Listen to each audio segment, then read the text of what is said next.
Here. 9, 9, 9, 9.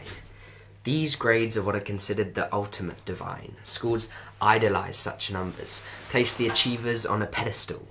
Look everybody, this kid is now part of the most able.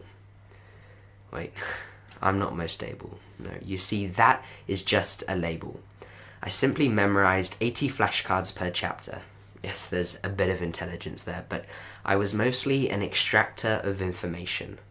Look, I took it from a textbook, learnt it off by heart, and then moved on to the next book. So by the time the exam came, I spat it out of my brain, hurriedly scribbled down the formulas that I'd squeezed into every single vein of my body.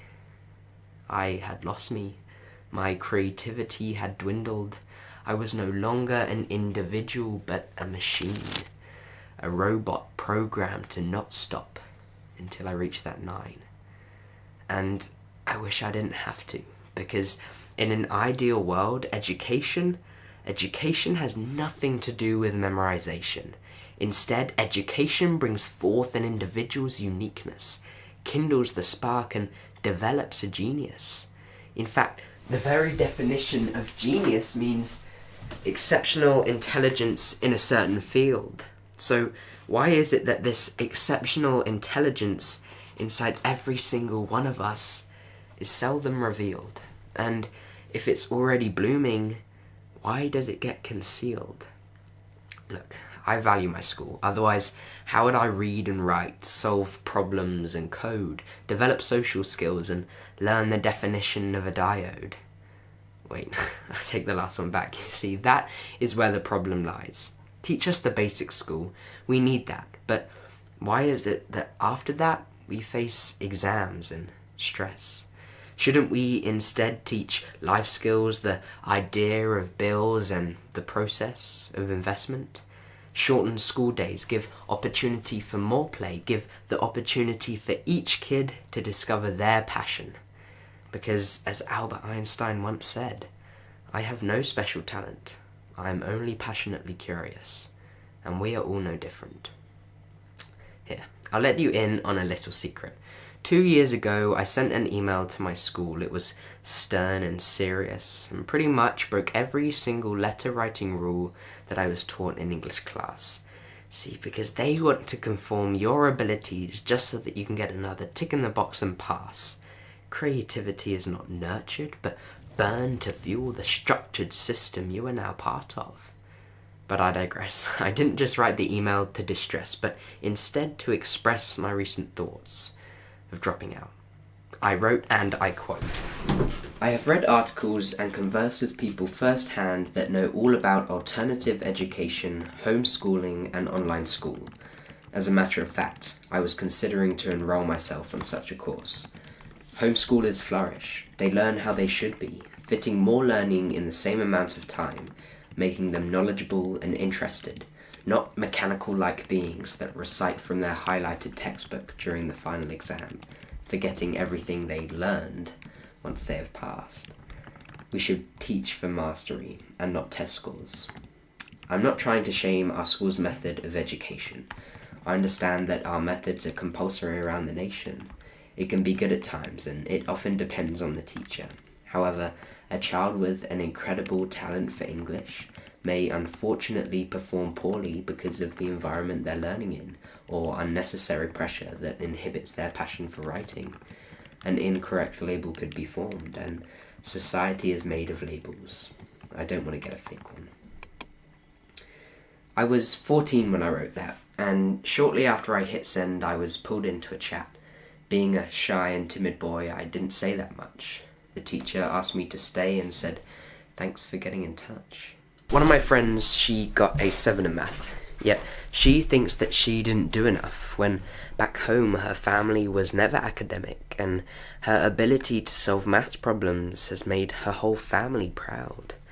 Yet she wished she did more, when really the only difference between a 7 and 9 is that with a 7, you just ran out of time. So should the fact that you were 10 minutes behind then define the whole rest of your life?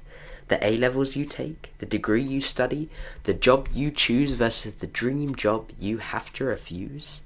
all because someone said maybe maths isn't for you. 10 minutes. My other friend, he was stressing throughout his exams. He's a triplet, so the pressure was just out of hand. He would memorize a whole revision guide the morning of the exam, recite it when he had the chance like it was the Lord's Prayer. He got 9s in the end. Well done, everyone said, but what about the countless times he broke down because of the stress? And what about the countless times he compared the hours he was studying to the rest of the nation? And what about the countless times he looked up how to improve his concentration on YouTube? When really it's not his concentration that's the problem. It's the fact that there is no passion for learning something for the sake of meeting expectations. So maybe now you understand why I regret all the 9s. It's because I spent all that time reaching for the divine, the so-called gold mine, when I could have been working hard to develop what is mine, what makes me, me. Not trying to outshine the rest of the class by handing in the homework before the deadline or gain greater knowledge than the person next to me has of the Trans-Alaskan Pipeline, but align with what I believe in and let my creativity flourish elsewhere. Because in the end, a number doesn't define who you are, and I'd be happy with getting grades that weren't 9s, but were just fine. I hope you enjoyed that video. It's actually my first ever spoken word poem, and I was kind of struggling with how to present it to you. But it is a topic that I'm quite passionate about. Obviously, I sent an email and to my school and everything. I've been quite vocal about it. But yeah, I just want to preface that I am actually enjoying school quite a bit now. I've moved on to A-levels, and it's a big change. It's a big difference from GCSE. So you're studying the subjects that you love, that you want to be doing. The whole learning process is a lot more different, and it is improving, and it's great. There's been so many other kids around the nation and around the world who have been, vocalizing this issue, who have been talking about how much stress is put on students and how poor the system is right now by just, copying down notes and memorizing it. That is not learning. And due to this, big uproar, this big vocalization of these issues, things are changing, and it's good. So yeah, I'm actually enjoying school quite a bit.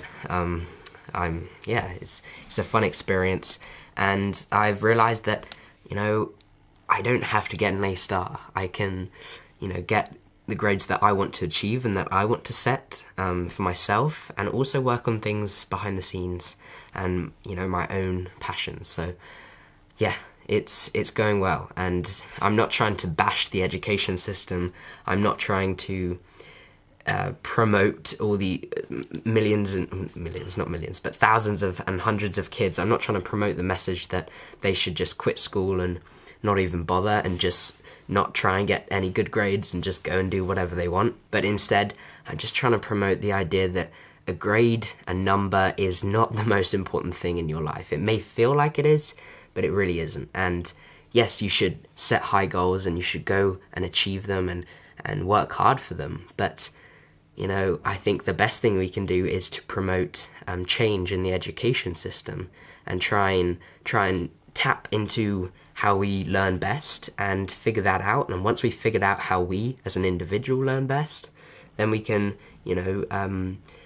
mold the education system and our lessons and our time at school. We can mold that to fit us and help us individually to learn best. And I'm not trying to say that we shouldn't be achieving good grades and we shouldn't be striving for good grades. I just really want to promote a message to tailor the education system to each individual. And it's a difficult prospect. It's a difficult idea, but we got to start somewhere. And yes, this poem might not be, the best starting place, but it's a bit of creativity from me. So I think I've said enough. I really appreciate you watching. If you're new to the channel, I don't really do that many poems. This is my first ever spoken word, but I do a lot of films, and I do promote healthy living and a healthy mindset and just getting outdoors as well. It's ironic, I've filmed this all indoors, but yeah, if you're new to the channel, feel free to check out some other stuff from me. And yeah, I really appreciate it. See you around then. Goodbye.